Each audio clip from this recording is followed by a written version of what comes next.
guys, welcome to another video. Today we're going to talk about Disney, like that Galaxy of Adventure, and how there's not as many fans or traffic as Disney wanted or expected slash hoped there would be at the moment within like the first week. And I can tell you why. At least in my opinion, at least part of the reason why Disney why the Galaxy of Adventures doesn't have as much traffic as they would have liked and expected, and that is because they are focusing so much on the sequel trilogy.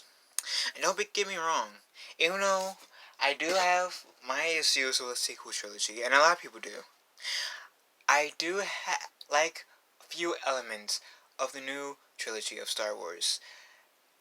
And there's nothing wrong having the new trilogy of Star Wars, but that's all they're really focusing on. And having Chewbacca there doesn't count because he is in the new trilogy, as well as the original trilogy and in Revenge of the Sith. And he even made a cameo in the Clone Wars. But, and yes, they have the Millennium Falcon and stuff like that, but in terms of characters, they only have they're focusing so much on the sequel trilogy that they're forgetting about the originals and the prequels. I'll give you some leeway on the prequels, but on the originals, you gotta at least bring in the originals, if any, as well as the sequels, like bringing Luke Skywalker, Han Solo. Yes, you already have Chewbacca, but for argument's sake, I'm going to bring him in as well. For Leia, Darth Vader, and if you can pull it off, the Emperor, which I have faith that you guys can pull it off. I mean, yours Disney, after all. You got a lot of money. I mean, with between the four animal four parks plus the Star Wars park. But let's be honest. The reason why there's not so many traffic is because there are fans who dislikes the Disney Star Wars, and I don't understand why some fans doesn't like the Disney Star Wars. Which is why you need to bring in like some elements of the original trilogy in terms of like characters, so you can meet the characters, and you should bring in like a few characters from the prequel era as well. I mean, I'm telling you, bring in the prequels, bring in the originals on top of the sequels, and potentially like Rogue One characters and potentially some solo Star Wars story characters on top of the new trilogy. I'm telling you, it'd be hard not to have the Star Wars land, as I'm calling it, packed. I mean, I haven't had the chance to go to the Star Wars land. I want to, and before I continue, sorry about the lighting, but best I can do it under these circumstances, and plus it's dark out, so my room does not have the best light. But, I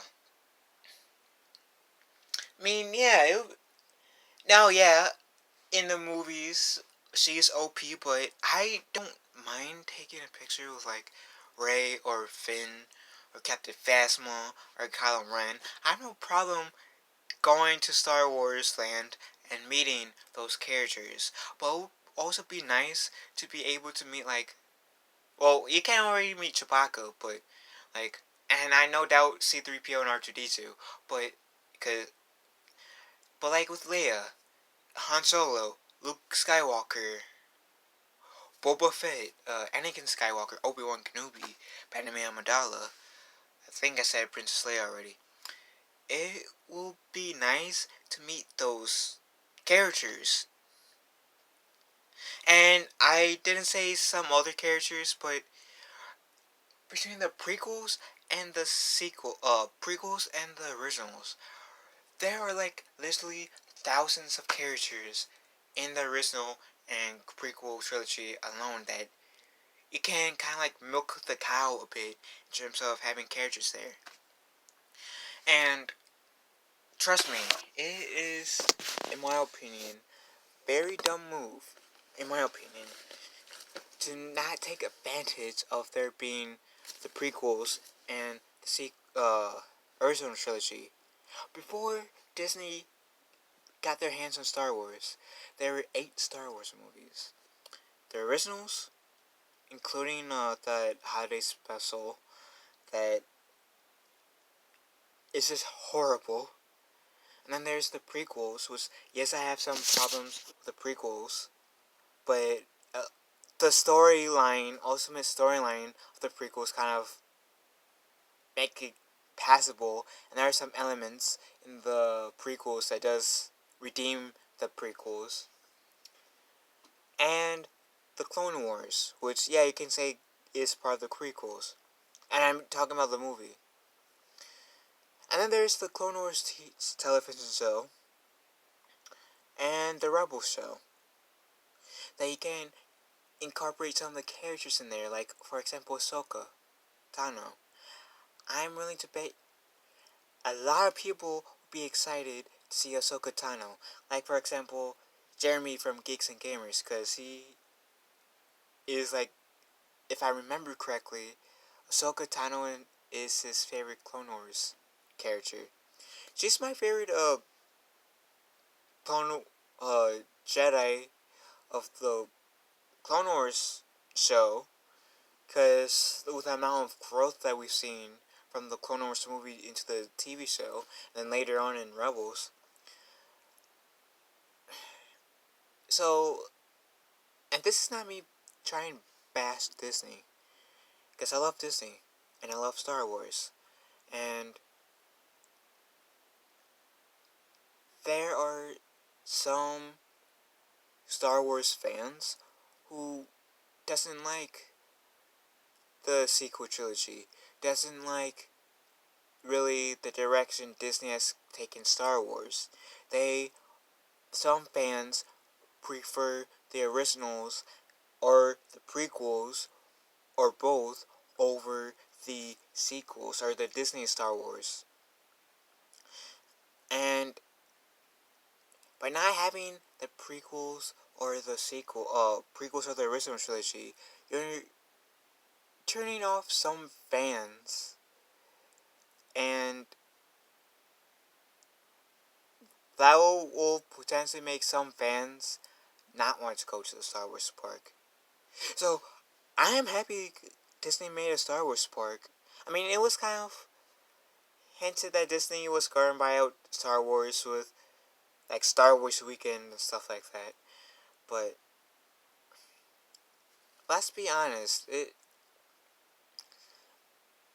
would... Having Star Wars Land, or Galaxy of Adventures, is amazing. I like the whole idea, you being able to be into the Star Wars galaxy, per se. But, also, bringing the prequels, bringing the originals, as well as, like, the Disney Star Wars, into, like, the new trilogy, Solo and, Rogue One, because then, that will bring literally all the fans of Star Wars wanting to go to the Galaxy of Adventures, and that would be a good business idea. So regardless if you like the sequels or dislike the sequels, you got to agree with me on this one part. Bringing in the prequels and the original trilogy would be a smart business move, and it will bring more traffic to the Star Wars park. I mean, I'm not really a businessman, but I can see that being a good business move. And I know I am kind of going in a circle, but I can't stress this enough. And up until they bring in, like, the original trilogy characters and the prequel trilogy characters, or the prequel characters and the original trilogy characters, the traffic in the Star Wars park will never be as high as you wanted, Disney.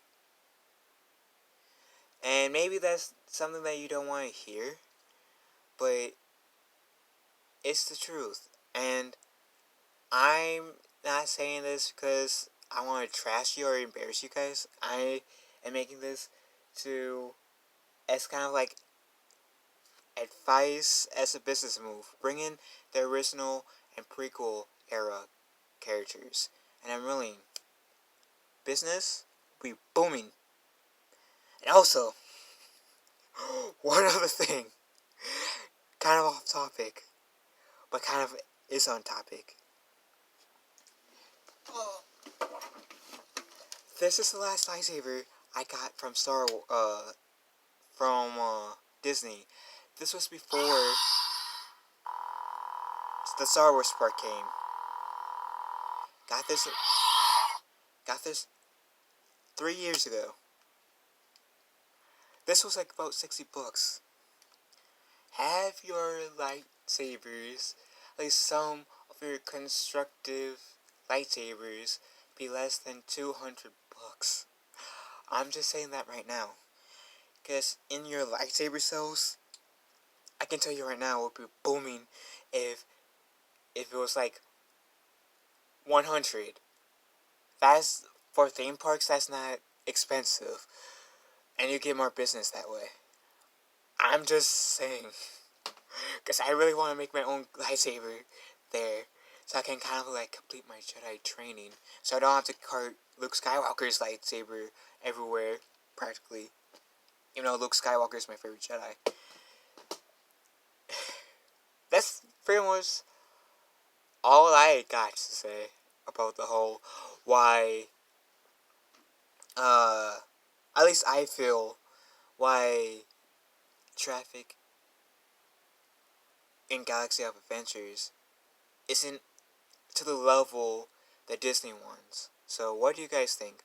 What is your theory of why the traffic at the Galaxy of Adventures isn't as high as Disney wanted / expected? Leave a comment below, and may the force be with us all.